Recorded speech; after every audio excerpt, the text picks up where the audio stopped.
98.1 Minnesota's New Country. That's Backroad Song, Mr. Granger Smith with Pete and Ashley on Minnesota's Morning Show at 7:04 on a Wednesday morning. Scattered afternoon thunderstorms likely today. A high of 71. We're sitting at 64 right now. Bring me any of that apple crisp you've been ranting and raving about for the last few days. Oh my goodness, that's why I love fall. Like, it's my favorite thing to do. But honestly, I burnt my tongue so bad. It hurts. Like, it still does. So what happens when you eat out of the oven? I do, but I can't help it. Like, no matter what I do, I can't resist. Like, I'll take the apple crisp out of the oven and it smells good. I have to cut it up. I put it on my plate. I put a little ice cream on it. It's still bubbling. The ice cream's already melted because it's that hot.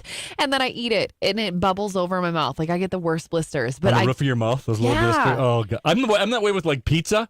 If I have the conversation in my head. The timer goes off. I take my frozen pizza out of the oven and set it on the little cutting board. And I'm like, okay, now in a few minutes I'll go cut it. The other problem is if you cut it right away, all the cheese runs back together. So I think I'll just let it sit. Yep. And then I can't. Then I go cut it and I eat a piece and I burn my mouth. I don't know every why. Every time. I know that's going to happen. I'm like that with pizza rolls. I'm like that with fresh baked cookies. I'm like that with pretty much every single thing. But my fiance, Dave, he can wait.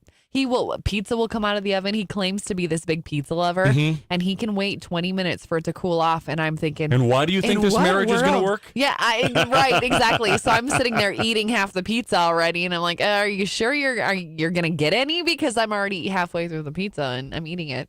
I'm kind of, though, just in all honesty, at this point in my life, all based on bad decisions. So why would the pizza or the apple crisp be any different for me? Well, see, and I've read online, like, you should not eat hot food out of the oven because if you keep damaging the tissue in your mouth, it can lead to, like, cancer and things like that. Yeah, actually it can because it damages all the tissue in your mouth. Oh, Ashley, you are the person that used to think if you sneezed, your eyeballs would fall out, too. So I'll take what you're saying with a grain of salt. Exactly. I don't know if it's going to stop me from doing it. I've been trying to get better at it, but no, the second apple crisp comes out of that oven, I'm eating it. I mean, literally, I have the conversation, and then I go do it. And then you try to do that thing where you breathe in, like... Yeah, right. Like the air coming in, well, maybe when you're trying to play it around with your tongue, so it's like not pushing any one spot. It's like playing a hot potato in your mouth. Exactly. And I think once I swallow it, it'll be all better. And then you can just feel it go down and burn everything in its path. Burning a hole in your stomach. 7:06, blow off your food, let it cool. Also, sometime between now and 9 o'clock, we're going to try to get you qualified for Dream Getaway number 16 right here on 98.1 Minnesota's New Country.